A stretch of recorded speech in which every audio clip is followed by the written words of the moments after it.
मित्रों, आज के वीडियो में हम उत्तराखंड बोर्ड कक्षा 9 संस्कृत के नवीन पाठ्यक्रम को जानेंगे। ये पाठ्यक्रम 2024-25 के लिए निर्धारित है। उत्तराखंड बोर्ड की वेबसाइट से ये लिया गया है। ये हमारा जो उत्तराखंड बोर्ड है, ये संस्कृत कक्षा 9 में जो इसका कोड है, विषय कोड, वो 028 है। 9वीं कक्षा की हम बात कर रहे हैं। आइए पाठ्यक्रम को जानते हैं। इसमें जो सैद्धांतिक जो थ्योरी की जो परीक्षा है वो 80 नंबर का पेपर होना है और इसमें 3 घंटे का जो समय है वो मिलेगा आपको। इस प्रश्न पत्र के जो खंड हैं, क खंड में आपको अपठित गद्यांश वगैरह पूछे जाएंगे, जिसमें 10 अंकों के प्रश्न पूछे जाने हैं। खंड ख में रचनात्मक कार्य होगा जो 15 अंकों का होगा और खंड ग में आप अनुप्रयुक्त व्याकरण, जो संस्कृत का व्याकरण है, वो 25 अंकों के प्रश्न उससे पूछे जाने हैं। और खंड घ जो है वो पठित अवबोधन है, जो आपके पढ़े हुए पाठ हैं, जो आपकी पुस्तक है संस्कृत की, उसके पाठों पर आधारित 30 अंकों के प्रश्न पूछे जाने हैं। तो कक्षा 9 संस्कृत में जो खंड का जो अपठित अवबोधन है, इसमें जो पहला प्रश्न आपका होगा, प्रश्न संख्या 1 जो होगा, वो सरल गद्यांश होगा और उस पर आधारित आपको प्रश्न होंगे। गद्यांश होगा जो कि आपकी पुस्तक से नहीं होगा, अपठित है, जो आपका पहले पढ़ा हुआ नहीं है, ऐसा एक गद्यांश होगा। उसको आपको संस्कृत के गद्यांश को पढ़ना है और उसके नीचे दिए गए प्रश्नों के उत्तर आपको देने होंगे। कुछ प्रश्न एक पदेन होंगे, कुछ पूर्ण वाक्यन होंगे, कुछ अवबोधनात्मक होंगे। तो इस तरह से ये जो 10 अंकों के प्रश्न इस गद्यांश पर आधारित होंगे। जो खंड ख होने वाला है रचनात्मक कार्य का, वो आपका जो है संकेत आधारित आपके पत्र होंगे। आपका किसी भी प्रकार का कोई पत्र आपको दिया होगा, उस पत्र को आपको पूरा करना होगा। तो पत्र लिखने को भी आ सकता है या पत्र को पूरा करने के लिए भी प्रश्न आ सकता है। तो ये 5 नंबर का होने वाला है। ऐसे ही संकेत पे आधारित लघु कथा, चित्र वर्णन या अनुच्छेद लिखने को आ सकता है, ये भी 5 नंबर का होगा। और हिंदी भाषायाम लिखितानि पंचवाक्यानाम संस्कृत भाषायाम अनुवाद करना है, यानी कि हिंदी भाषा में लिखे गए 5 वाक्यों को संस्कृत भाषा में अनुवाद करना है। ये 5 अंकों का ये प्रश्न होगा। इसलिए आपका जो ये खंड ख है ये 15 अंकों का होगा, जिसमें कि पहला आ गया आपका, अर्थात आप समझ लीजिए कि जो दूसरा प्रश्न है आपके पेपर का वो पत्र का होगा, तीसरा लघु कथा या चित्र वर्णन या अनुच्छेद लेखन का होगा और चौथा प्रश्न जो होगा वो 5 वाक्य आपको संस्कृत भाषा में अनुवाद करने हैं, हिंदी से संस्कृत में अनुवाद करना है। आपका जो खंड ग होगा वो अनुप्रयुक्त व्याकरण होगा। ये अभ्यास पुस्तक पे आधारित होगा। जो आपकी पुस्तक है, आपकी किताब जो आपकी है, उससे ये आपको पूछा जाएगा।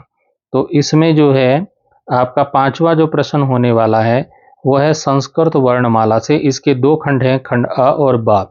पहला जो है वर्णमाला में वर्ण आपको पूछे जाएंगे, उनके उच्चारण स्थान, यानी कि जो जैसे क ख ग घ, जैसे च छ ज झ, तो ये जो वर्ण हैं इनका उच्चारण स्थान क्या है, का वर्ग का उच्चारण स्थान कहाँ से है, ख का कहाँ से है, च वर्ग का कहाँ से है, तो मतलब इनके उच्चारण स्थान कहाँ कहाँ से हैं, ये आपको चैप्टर पढ़ना होगा।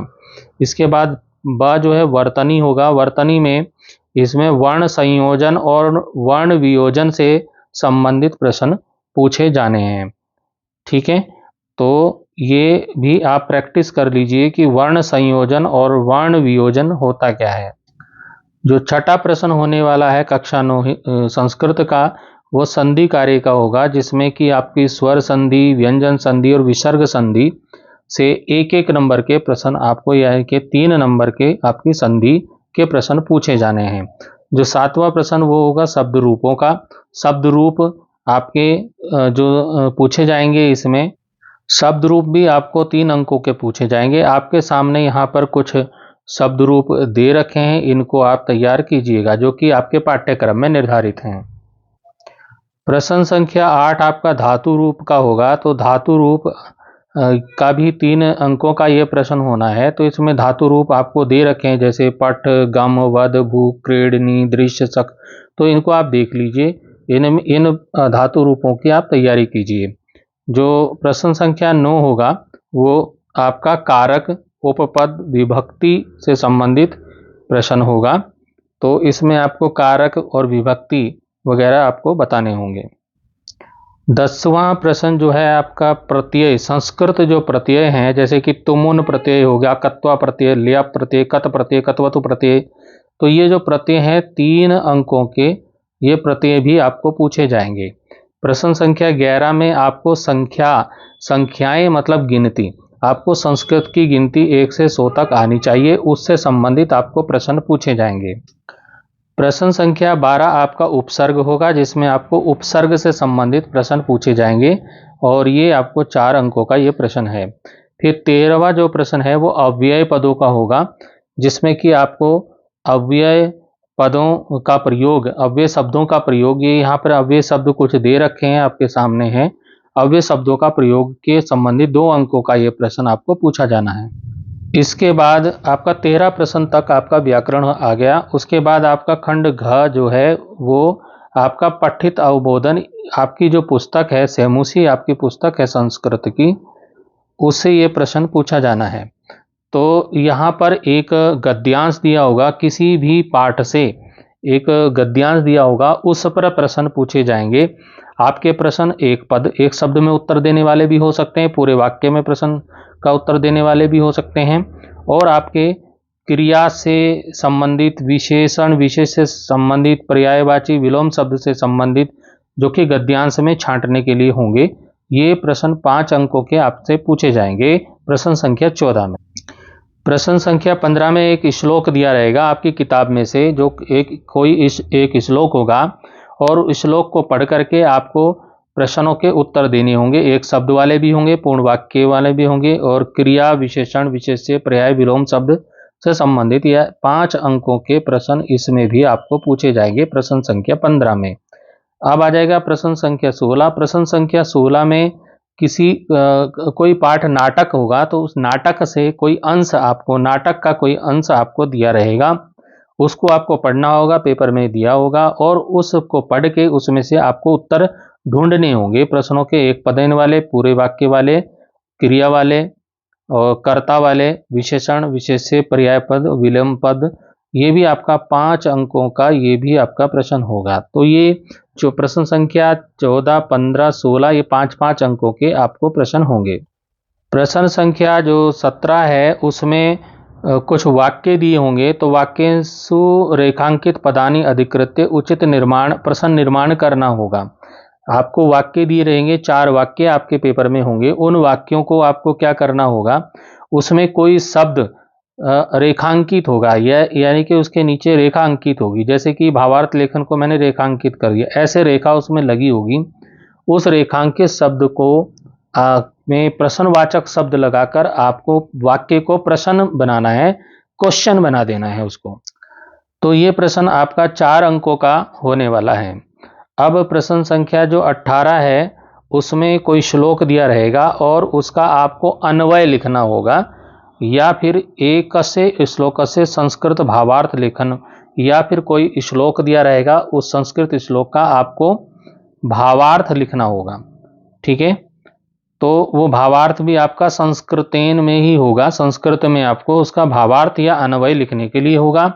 और प्रश्न संख्या 19 में घटना क्रमानुसार कथा लेखन होगा। कुछ वाक्य दिए रहेंगे आपको, उन वाक्यों को क्रम से घटना के अनुसार पाठकों की पहले नंबर पे कौन सा वाक्य आएगा, फिर दूसरे नंबर पे कौन सा आएगा, तीसरे पे कौन सा आएगा, चौथे पे कौन सा आएगा, पांचवे पे कौन सा आएगा, इस तरह वाक्यों का क्रम सही करना है। वाक्यों में उसको घटना के क्रम से उस वाक्यों को लिखना है जो वाक्य पेपर में दिए रहेंगे। प्रश्न संख्या जो 20 है उसका का होगा, प्रसंग के अनुसार अर्थ लिखना। जो प्रसंग जो भी आपको दिया रहेगा प्रश्न में, उसके अनुसार आपको अर्थ लिखना होगा। ख में शब्दानाम अर्थ सम्मेलनम, कुछ शब्द दिए रहेंगे, उनको मिलान करना है। जैसे कि आपका स्तंभ अ है, इसमें कुछ शब्द हैं, स्तंभ ब में कुछ शब्द हैं, और यहाँ जो शब्द है वो यहाँ वाले शब्दों से मिलान करना होगा। इस सिलेबस में बोर्ड द्वारा ये नोट भी लिखा गया है कि प्रश्न पत्र में पूछे जाने वाले प्रश्न 20% जो प्राप्तांक होंगे, यानी कि 16 अंकों के वस्तुनिष्ठ प्रश्न पूछे जाएंगे। तो आप ये समझ लीजिए कि जो आपका पेपर होगा उसमें कुछ ऐसे प्रश्न भी इस बार आएंगे जो कि बहुविकल्पीय होंगे। जैसे कोई प्रश्न दिया, उसके फिर उत्तर दे दिए क वाला, ख वाला, ग वाला, है ना, घ वाला, 4 उत्तर दे दिए। अब इसमें से कौन से वाला सही है, मान लो ख वाला सही है तो ख वाला आप उत्तर लिख देंगे। तो इस तरह से बहुविकल्पीय प्रश्न भी 16 अंकों के बहुविकल्पीय प्रश्न आपको पूछे जाने हैं। कक्षा 9 संस्कृत की जो सैमुसी पुस्तक है प्रथम भाग, उसमें ये पाठ आपके सामने दिए गए हैं। ये 10 पाठ आपके पाठ्यक्रम में निर्धारित हैं, तो इनको ही आप पढ़िए। इसके अलावा कोई पाठ है तो उसको आपको पढ़ने की आवश्यकता नहीं है। तो पहला पाठ है भारती वसंत गीति, दूसरा है स्वर्ण काका, तीसरा पाठ है गोदहनम, तो चौथा पाठ है सुक्ति मौक्तिकम, फिर भ्रांतो बाला, फिर लोहतुला, फिर सिक्ता सेतु, फिर जटायु सूर्यम, फिर पर्यावरणम, और फिर है वांगमन प्राण स्वरूपम। तो ये 10 पाठ आपको तैयार करने हैं। तो इस वर्ष जो कक्षा 9 संस्कृत का जो पेपर आने वाला है 2025 का, वो इसी नवीन पाठ्यक्रम के आधार पर आना है। तो इसी नवीन पाठ्यक्रम के अनुसार आप तैयारी कीजिएगा।